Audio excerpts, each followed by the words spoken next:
Tonight, we journey to a place where gods walked among mortals and heroes were born from impossible dreams, a place where love could move mountains and strength came not from muscles but from the heart.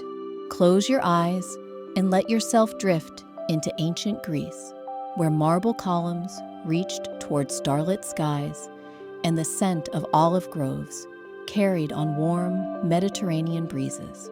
In this peaceful realm of myth and wonder, we'll discover a love story that began with skepticism and bloomed into something beautiful, a tale of two souls who found each other when they least expected it, proving that sometimes the greatest adventures aren't about conquering monsters or claiming glory, but about learning to trust, to hope, and to love. So settle into your most comfortable position, take a slow, deep breath, and prepare to be gently carried away by the timeless story of Hercules and Megara, a love that taught a hero what true strength really means. Our story begins in the bustling marketplace of Thebes, where merchants called out their wares and children played between the fountain's cool spray. The afternoon sun painted everything in golden hues, and the air hummed with the comfortable sounds of daily life. It was here, among the ordinary moments of an extraordinary world, that fate decided to weave its most beautiful tapestry. Hercules had arrived in Thebes that very morning, his massive frame casting long shadows as he walked through the city gates. Word of his legendary 12 labors had spread far and wide, and people whispered his name with a mixture of awe and curiosity. Some saw him as a hero, others as a curiosity, but most simply saw a young man still learning what it meant to be truly human. The hero himself felt the weight of these expectations pressing down on his broad shoulders. Fame, he had discovered, was a peculiar burden. People expected him to be larger than life at every moment, to speak in grand proclamations and strike heroic poses. But Hercules was learning that real heroism often lived in quieter moments, in small kindnesses, in gentle gestures that no bard would ever sing about. As he made his way through the marketplace, trying to blend in despite his considerable size, Hercules couldn't help but notice how families gathered around their evening meals, how children tugged at their parents' robes with endless questions, how lovers walked hand in hand beneath the olive trees. These simple scenes filled him with a longing he couldn't quite name, a yearning for something his strength alone could never win. Meanwhile, across the marketplace, Megara was having troubles of her own. She sat on the edge of the fountain, watching the water dance in the fading sunlight, lost in thoughts that seemed as tangled as the morning's fishing nets. Meg, as her friends called her, had always prided herself on her independence and quick wit. She could navigate the complex politics of Thebes with ease, outsmart merchants who tried to overcharge her, and handle any challenge life threw her way. But lately, something had been stirring in her heart that all her cleverness couldn't solve, a restlessness that made her question whether being strong meant always standing alone. She had built walls around her emotions so carefully, so thoroughly, that sometimes she wondered if she had locked herself inside them. The people of Thebes knew Meg as someone who could handle anything. When problems arose, they came to her for solutions. When conflicts needed resolving, her sharp tongue and sharper mind could cut through any disagreement. She had earned respect through her capabilities, but respect, she was learning, felt different from the warmth she saw in other people's lives. As the sun continued its lazy descent toward the horizon, painting the sky in shades of pink and amber, neither Hercules nor Meg knew that their paths were about to cross in the most unexpected way. Sometimes the universe conspires to bring together two people who need exactly what the other can offer, even when they don't realize what they're missing. The first sign of trouble came as a rumble beneath their feet, so subtle that most people dismissed it as a passing cart. But Hercules, trained by years of facing danger, recognized the tremor for what it was. Somewhere beneath the city, something was stirring that shouldn't be. His hero's instincts, honed by countless battles and adventures, told him that Thebes was about to face a challenge that would test more than just his strength. Across the marketplace, Meg felt the same tremor and frowned. Her practical mind immediately began calculating possibilities. Earthquake? Underground construction? Or something more sinister? Living in a world where gods and monsters were real meant that even the smallest unusual occurrence could herald something significant. The second tremor was stronger, causing the fountain's water to ripple in perfect circles and making the merchants' goods rattle on their tables. Now, people began to take notice, their conversations trailing off into worried murmurs. Children moved closer to their parents, and even the boldest merchants began securing their most valuable wares. Then came the sound that made everyone's blood run cold, a roar that seemed to rise from the very depths of the earth, echoing off the marble buildings and sending flocks of birds spiraling into the sky. It was a sound that spoke of ancient hunger, of something that had been sleeping far too long and had awakened with a terrible appetite. Panic began to spread through the marketplace. Like ripples in a pond, people scattered in every direction, some running for their homes, others simply running away from whatever was causing the disturbance. Vendors abandoned their stalls, children cried for their parents, and the peaceful afternoon dissolved into chaos. But not everyone ran. Hercules stood firm in the center of the square, his eyes scanning the ground for the source of the trouble. His massive hands clenched and unclenched as he prepared himself for whatever was about to emerge. This was what he had trained for, what his entire life had led him toward. Protecting people was more than his calling. It was his purpose. Nearby, Meg also held her ground, though for different reasons. Her sharp eyes had noticed something the panicking crowds had missed. Near the old temple at the edge of the square, a group of elderly citizens had taken shelter, but were now trapped as cracks appeared in the ancient stone steps. Someone needed to help them, and Meg had never been one to wait for someone else to solve a problem. As she moved toward the temple, dodging falling debris and frightened people, Meg couldn't help but notice the enormous figure standing calmly in the chaos. There was something both impressive and oddly reassuring about the way he faced the unknown danger without flinching. Most heroes she had encountered were all flash and bluster, eager to show off their courage. This one seemed different, more focused on the problem than on being seen solving it. The third tremor was the strongest yet, and this time it brought company. The ground near the ancient temple cracked open like an enormous egg, and from the depths rose something that made even Hercules take a step back in surprise. It wasn't a monster in the traditional sense, but rather a creature of living stone, animated by some ancient magic and very, very angry about being disturbed. The stone guardian, for that's what it clearly was, stood 3 times the height of a normal man and looked like it had been carved from the same marble as the temple itself.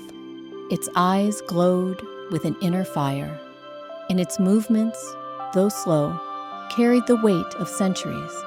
This wasn't a creature that could be reasoned with or frightened away. It was a force of nature given form, and it had apparently decided that Thebes needed to be taught a lesson about respecting sacred spaces. As the guardian took its first, thunderous step toward the fleeing crowds, Hercules knew that brute force alone wouldn't be enough to stop it. He had faced many monsters in his time, but this one was different. It wasn't evil, merely awakened and confused, lashing out at a world that had changed beyond its recognition. Defeating it would require not just strength, but wisdom, patience, and perhaps a touch of compassion. At the same moment, Meg realized that her rescue mission had just become significantly more complicated. The elderly citizens she had been moving to safety were now directly in the Guardian's path, and there wasn't enough time to get them all to safety before the creature reached them. She needed help, and she needed it now. Their eyes met across the chaotic square, and in that instant, both Hercules and Meg understood that they would need to work together. Neither had planned on having a partner. Neither had asked for help. But sometimes the most important moments in our lives arrive unannounced and uninvited. Without a word, they moved toward each other and toward the problem that neither could solve alone. It was the beginning of something neither expected, a partnership that would grow into something far more precious than either had dared to hope for. Hercules reached Meg, just as the stone guardian took another earth-shaking step toward the trapped citizens. Up close, she was smaller than he had expected, but there was something in her eyes that reminded him of polished steel, sharp, determined, and completely unafraid, despite the chaos swirling around them. "The elderly people by the temple," Meg said without preamble, gesturing toward the group huddled against the cracked marble steps. "They can't move fast enough to get clear." Hercules nodded, already assessing the situation with the practiced eye of someone who had faced impossible odds before. "I can slow it down, but I'll need time to figure out how to calm it rather than destroy it. Can you get them to safety?" "Give me 3 minutes," Meg replied, and something in her tone made Hercules believe she could do exactly what she promised. They moved apart again, each focused on their part of the solution. Hercules positioned himself between the guardian and the temple, spreading his arms wide and calling out in a voice that carried across the square. "Hey there, friend. I think there's been a misunderstanding." The guardian's glowing eyes fixed on him, and for a moment it paused, tilting its massive stone head as if trying to remember something from long ago. Hercules took a careful step forward, keeping his movements slow and non-threatening. He had learned from his labors that sometimes the greatest strength was knowing when not to use it. "You've been sleeping for a long time," Hercules continued, his voice gentle but caring enough to reach the creature's ancient ears.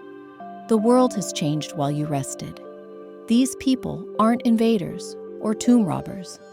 They're just families trying to live their lives." Behind him, Meg was working her own kind of magic. She had reached the elderly group and was organizing their evacuation with the efficiency of a general commanding troops. But instead of barking orders, she spoke to each person individually, taking their arm, offering reassurance, making sure no one felt abandoned or forgotten. "Mrs. Helena, lean on me," she said to an elderly woman who was trembling with fear. "Your grandson is waiting for you at the bakery. Remember, he's probably worried sick." To an old man struggling with a walking stick, she offered her shoulder and said, "Master Demetrius, didn't you tell me last week about the olive tree you planted 40 years ago? I want to hear more about that garden of yours once we get you somewhere safe." One by one, she guided them away from the danger zone, never rushing, never making anyone feel like a burden. Her words were calm and confident, painting pictures of the normal life that waited for them just beyond this moment of crisis. The Guardian watched this procession with growing confusion.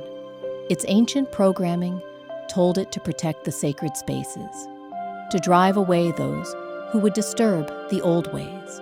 But these creatures moved with such care for one another, such gentleness, that it began to question what it was seeing.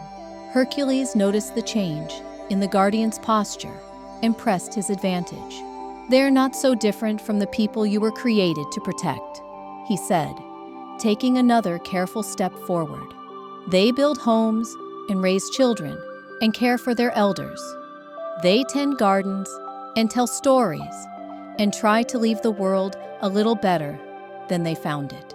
The stone creature's eyes dimmed slightly, and it lowered its massive arms. For the first time since emerging from the earth, it looked around the marketplace, not as an invader to be repelled, but as a scene to be understood. Children peeked out from behind their parents. Merchants slowly emerged from their hiding places, and life began to cautiously resume its rhythm.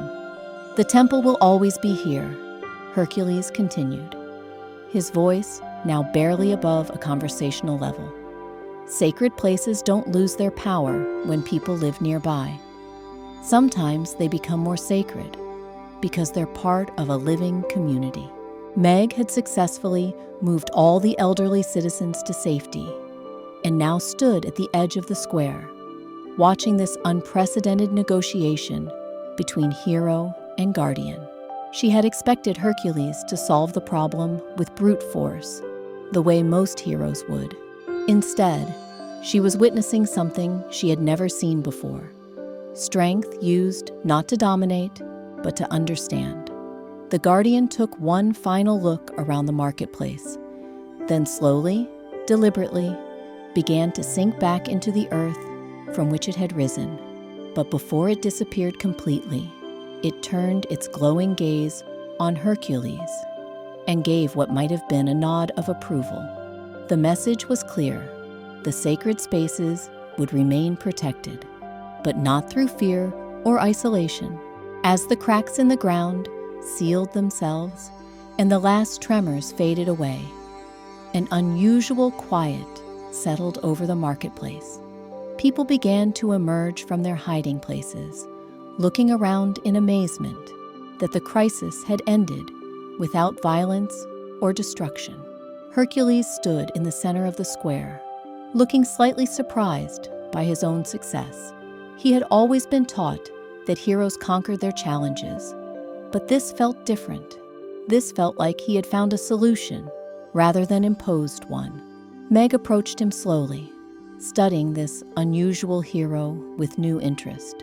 "That was either very brave or very foolish," she said, though her tone suggested she was leaning toward the former. "Probably a little of both," Hercules admitted with a smile that transformed his entire face.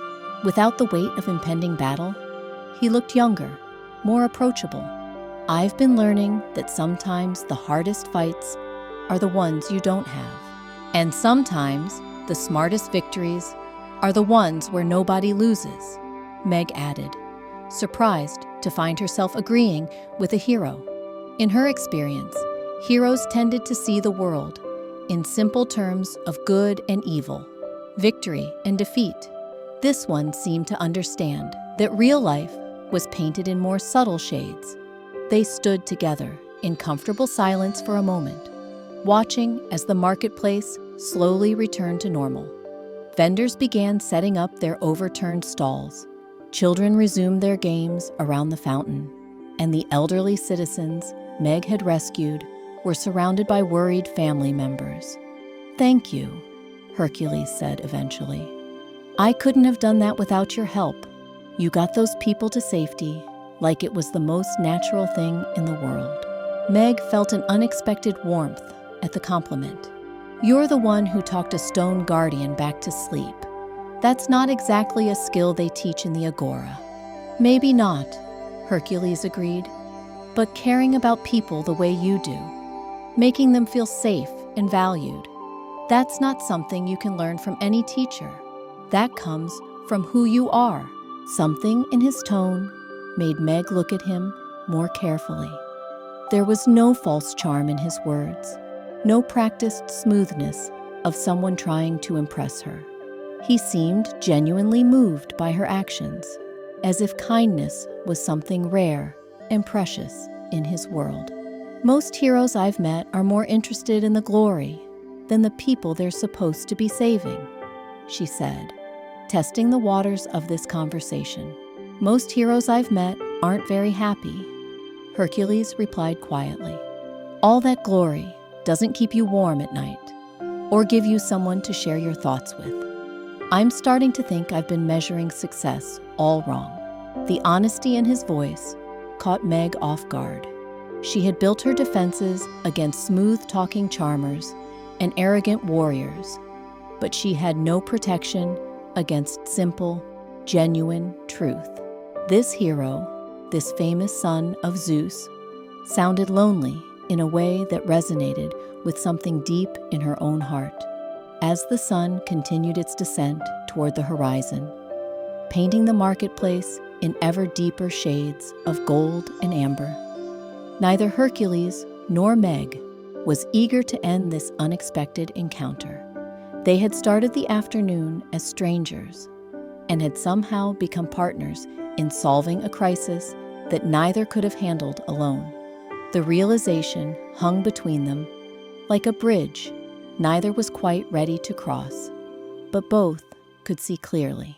Something had changed in that moment when they chose to work together, something that had nothing to do with stone guardians or ancient magic, and everything to do with the simple recognition of kindred spirits finding each other in an uncertain world. The evening breeze carried the scent of jasmine and fresh bread from the nearby bakeries, and somewhere in the distance, a street musician began playing a gentle melody on a wooden flute. Thebes was settling into its peaceful evening rhythm, and two people who had never expected to find understanding in each other were discovering that sometimes the most important adventures begin not with a quest, but with a conversation.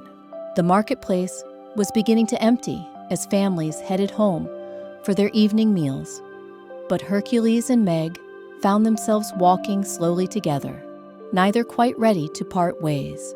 Their conversation had taken on the comfortable rhythm of old friends, though they had known each other for less than an hour. "You know," Meg said, as they paused near the fountain where she had been sitting earlier, "I keep expecting you to start boasting about your famous labors or challenging someone to an arm wrestling contest." Hercules laughed, a warm sound that seemed to make the evening air lighter. "Would you be impressed if I did?" "Probably not," Meg admitted with a smile. "I've seen enough peacocks strutting around Thebes to last a lifetime.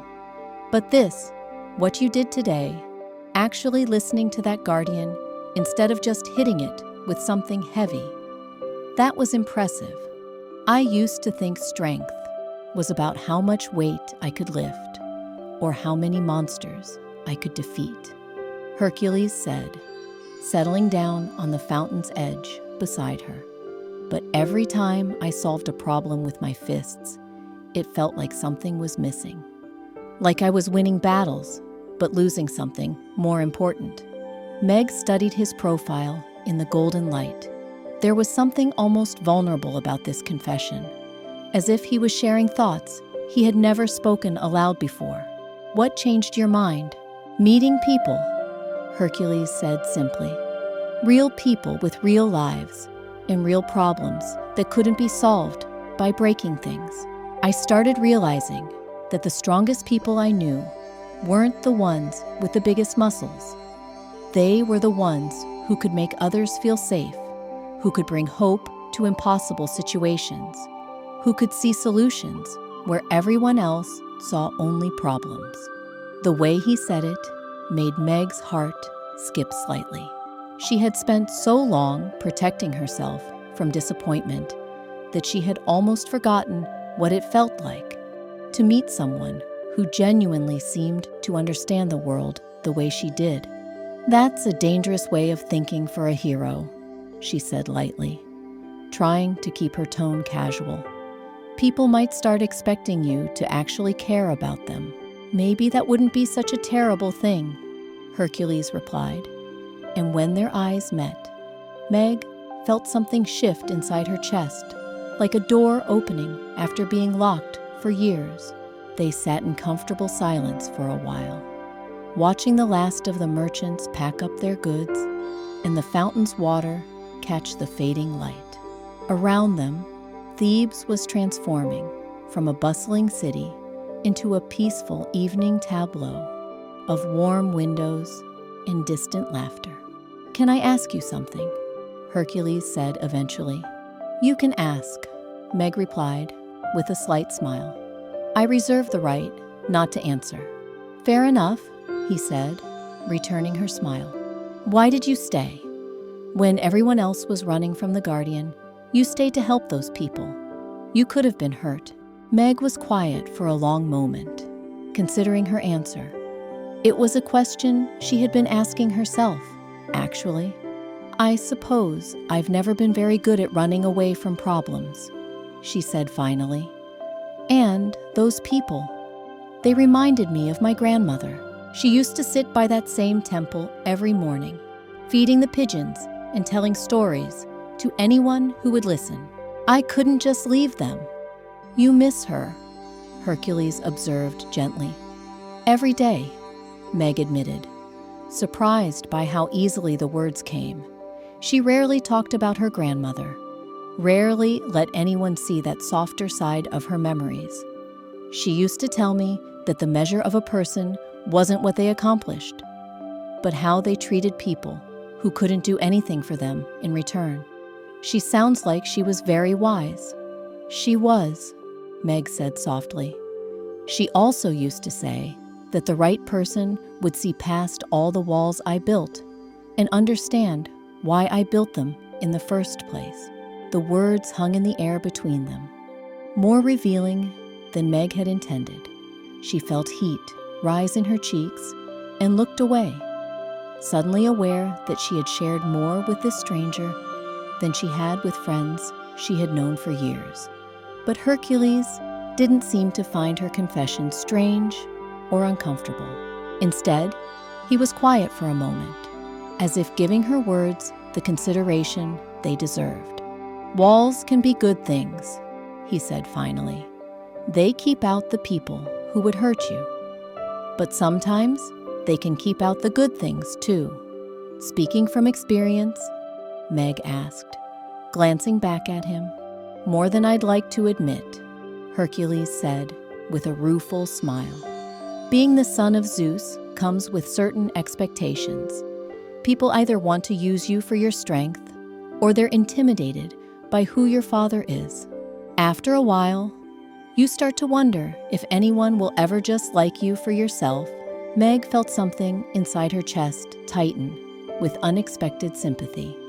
She had assumed that someone like Hercules, with his fame and power, would never understand what it felt like to be truly lonely. "That must be harder than any monster you've ever faced." "Much harder," Hercules agreed. "Monsters, at least, are honest about wanting to fight you. People can be more complicated." As if summoned by their conversation about loneliness, the first stars began to appear in the deepening sky above them. The marketplace was nearly empty now, lit by the soft glow of oil lamps and the warm light spilling from windows. It was the kind of evening that seemed designed for quiet conversations and gentle discoveries. "What's your favorite time of day?" Hercules asked suddenly. The question caught Meg off guard with its simplicity. "That's a strange question." "Maybe," Hercules said with a shrug. "But I find you learn a lot about someone by their answer." Meg considered this, tilting her head back to look at the emerging stars. "Dawn," she said after a moment. right before the city wakes up, when everything is quiet and full of possibility. It's like the world is holding its breath, waiting to see what the day will bring. "That's beautiful," Hercules said, and his tone made it clear he meant it. "What about you?" Meg asked, curious despite herself. "This time," Hercules said without hesitation, "evening, when the day's work is done and people are gathering with the ones they care about. There's something peaceful about it, like the world is settling into contentment." Meg looked around at the scene he was describing and realized he was right.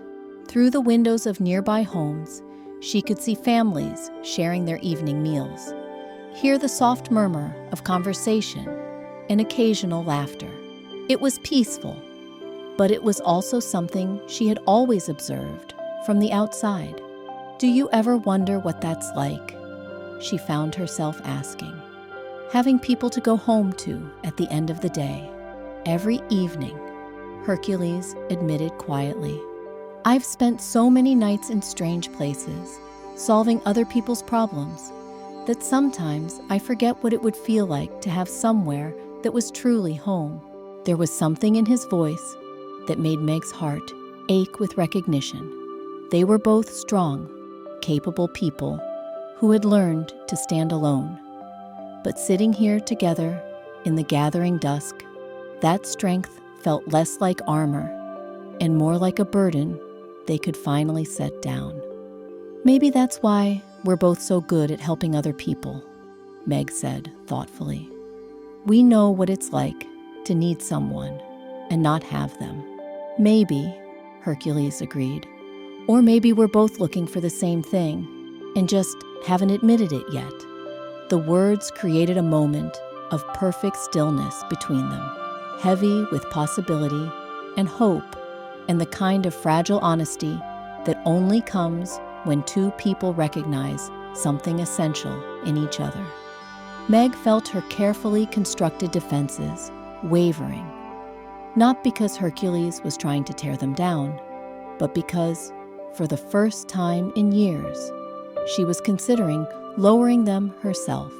A gentle breeze stirred the olive trees lining the square, carrying with it the scent of evening flowers and the distant sound of someone playing a lyre. The melody was soft and wandering, the kind of music that seemed to invite confidences and quiet revelations. "I should probably head home," Meg said eventually, though she made no move to leave. "My landlady will worry if I'm out too late." "Of course," Hercules said, though he too remained seated. "I should find an inn for the night."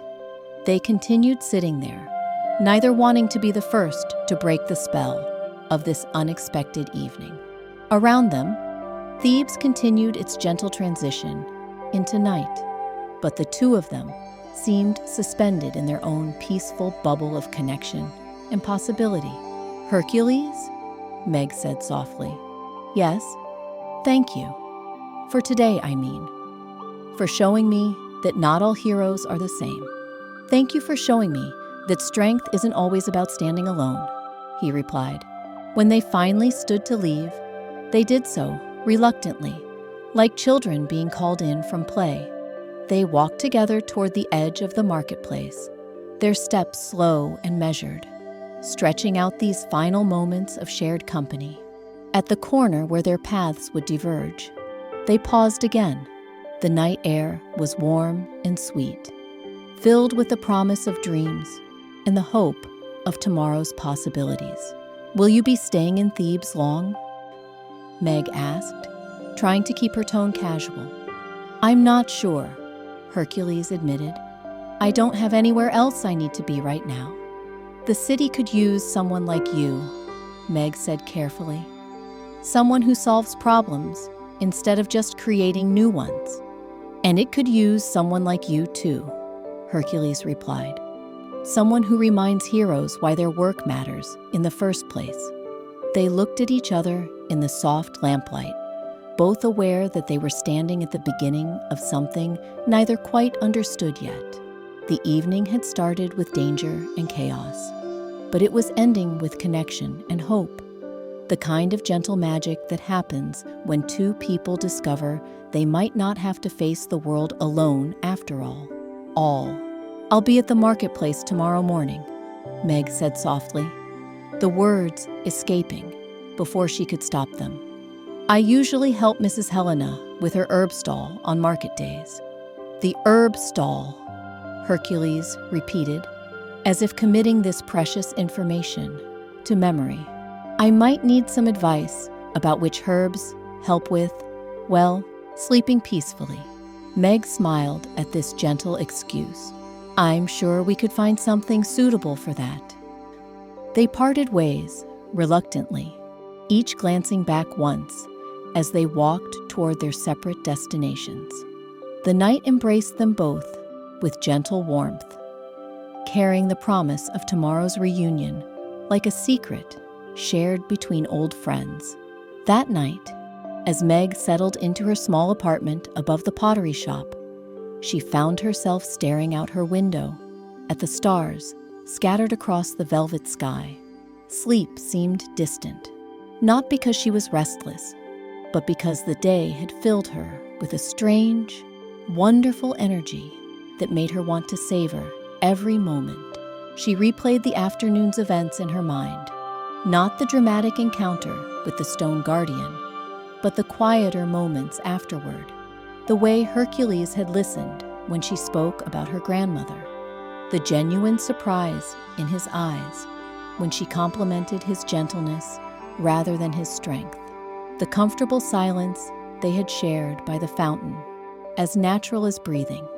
For years, Meg had convinced herself that independence was enough, that needing someone was a weakness she couldn't afford.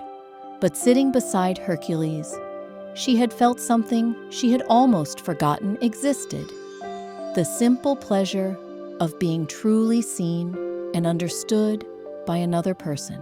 Meanwhile, across the city, Hercules lay on the narrow bed in his rented room, hands behind his head, watching moonbeams dance across the ceiling.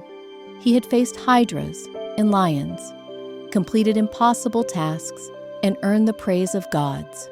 But he couldn't remember the last time an afternoon had left him feeling so hopeful.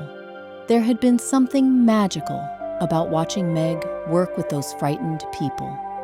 The way she had made each one feel important and cared for. Her strength wasn't the kind that announced itself with fanfare. It was quiet, steady, and absolutely genuine.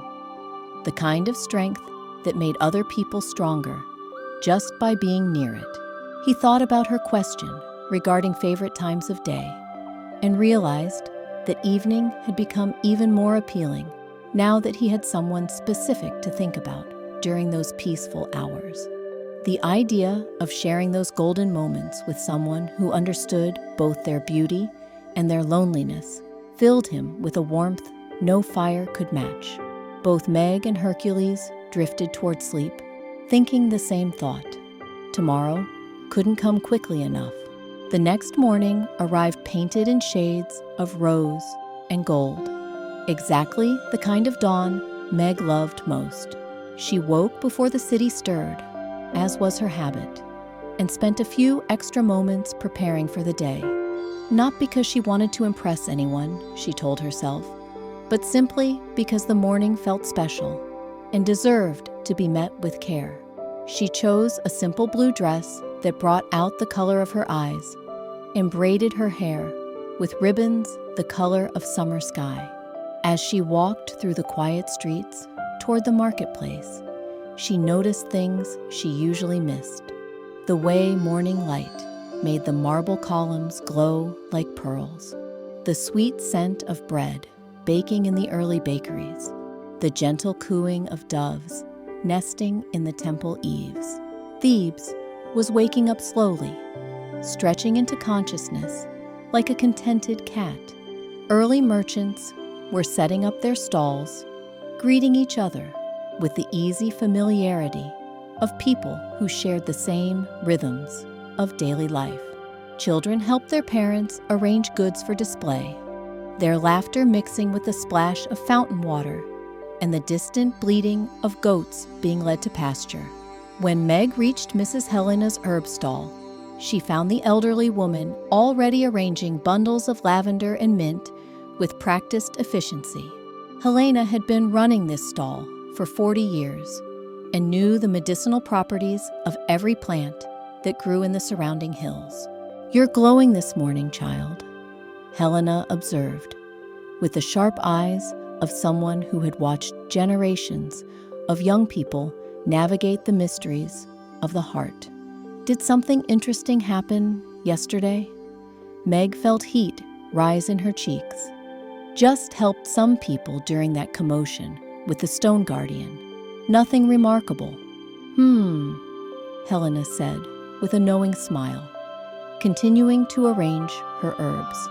"And I suppose the handsome young hero who talked that guardian back to sleep had nothing to do with this glow of yours." "You heard about that?" Meg asked, though she shouldn't have been surprised. News traveled fast in a city the size of Thebes. "My dear, by the time I got home last evening, my grandson had already told me the whole story 3 times. Apparently, this Hercules fellow is quite different from the usual run of heroes who pass through our city." Meg found herself smiling, despite her attempts to appear casual.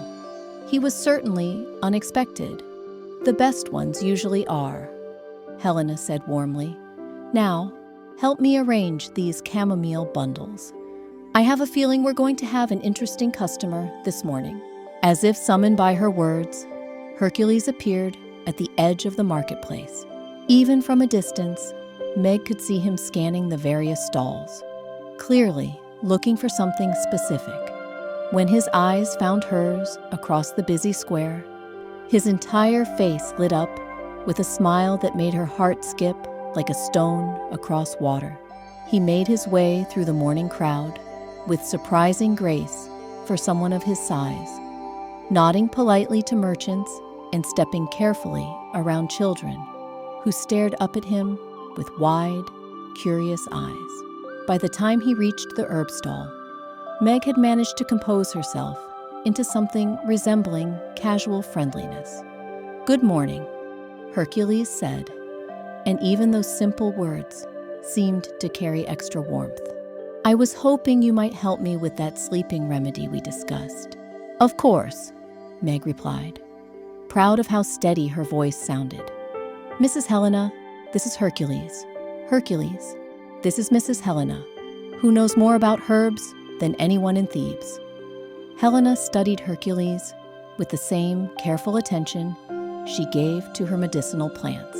"So, you're the young man who convinced a stone guardian to go back to sleep without breaking anything. Impressive."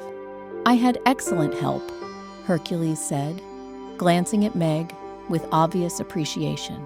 "I couldn't have managed it alone." "A hero who shares credit," Helena mused approvingly. "How refreshing." "Now, about these sleeping difficulties. Are we talking about an overactive mind, physical restlessness, or perhaps dreams that are too exciting to allow proper rest?" Hercules considered this seriously. "I think it might be the first one. Too many thoughts circling around, making it hard to settle down." "Ah, yes, I know that condition well," Helena said, with a meaningful look at Meg. "Lavender is excellent for calming racing thoughts. Chamomile helps ease tension. And valerian root, well, that's for when you need to let go of worries that are keeping you awake." As Helena prepared a blend of herbs, explaining the properties of each one, Meg found herself watching Hercules' face. He listened to the elderly woman with the same focused attention he had given to the stone guardian, treating her knowledge with genuine respect. Most young men, especially heroes, would have been impatient with such detailed explanations, but Hercules seemed genuinely interested in learning. "Now," Helena continued, wrapping the herb blend in soft cloth, "the secret to using these effectively is in the preparation. You must steep them slowly, with patience and intention. Think peaceful thoughts while the tea brews. The herbs will work better if your mind is already moving toward rest. I'll remember that, Hercules promised, accepting the package with careful hands. Thank you for sharing your wisdom. Don't thank me yet, Helena said with a smile. Thank me when you wake up refreshed and ready to face whatever adventures await. After Hercules had paid for the herbs, and Helena had bustled off to help another customer, he and Meg found themselves standing together in the comfortable bustle of the morning market. Around them, life continued its gentle rhythm, but they seemed to exist in their own peaceful bubble of connection. Would you like to walk with me? Hercules asked. I mean, if you're not too busy helping Mrs. Helena. She can manage without me for a while, Meg said, though she glanced back to make sure the elderly woman would be all right. Helena waved them away with an encouraging smile. They wandered through the marketplace together, stopping occasionally to admire a merchant's wares or watch children play games between the stalls. Their conversation flowed as naturally as a stream finding its way to the sea, touching on everything from the morning's perfect weather to their favorite kinds of stories. Do you ever think about traveling? Hercules asked as they paused to watch a storyteller entertaining a group of fascinated children. Seeing other cities, other lands? Sometimes, Meg admitted, though I've always imagined that the joy of traveling would come from having someone to share the discoveries with. Seeing beautiful sunsets or interesting places alone seems like it would be only half as wonderful. I've done a lot of traveling alone, Hercules said quietly. You're absolutely right. Even the most incredible sights feel incomplete when you have no one to turn to and say, "Can you believe how amazing this is?" They found themselves at the edge of the marketplace, where a small olive grove provided shade from the strengthening sun. The trees were ancient and gnarled, their silver-green leaves whispering secrets in the gentle breeze.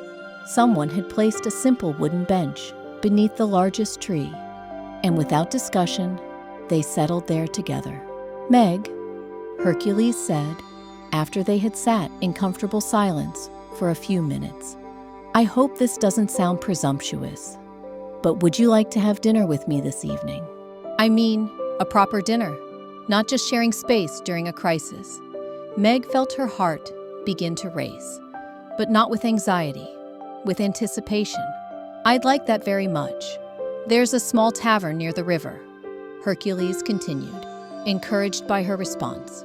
Nothing fancy, but they serve excellent fish, and the owner keeps tables on a terrace overlooking the water. It's peaceful there in the evenings. It sounds perfect, Meg said, and meant it. Fancy restaurants with their elaborate presentations had never appealed to her as much as simple places where conversation could flow naturally. They made arrangements to meet as the sun began to set, each already looking forward to the evening with the eager anticipation of people who had found something unexpected and wonderful. As they prepared to part ways for the afternoon, both were reluctant to end this perfect morning interlude. Until this evening, then, Hercules said, standing and offering a small bow that was both formal and playfully affectionate. Until this evening, Meg agreed, watching as he walked back toward the city center with the easy confidence of someone who had found exactly what he was looking for. As Meg returned to help Mrs. Helena with the herb stall, she carried with her a lightness she hadn't felt in years. The day stretched ahead, full of ordinary tasks and simple pleasures, but underneath it all hummed the sweet anticipation of evening's approach and the promise of deeper conversation with someone who seemed to understand her in ways she was only beginning to discover. The afternoon passed in a gentle blur of helping customers, organizing herb bundles, and listening to Helena's stories about the various people who came seeking remedies for everything from sleeplessness to heartbreak. But through it all, Meg found her thoughts drifting to the evening ahead and the man who had somehow managed to slip past all her carefully constructed defenses without even trying. As the sun reached its zenith above Thebes, casting sharp shadows beneath the market stalls, Meg found herself humming softly while sorting through bundles of dried mint. The melody was one her grandmother used to sing, a gentle tune about lovers meeting beneath olive trees and promises made under starlight. She caught herself and smiled, realizing she hadn't hummed in months. Mrs. Helena noticed everything, as always.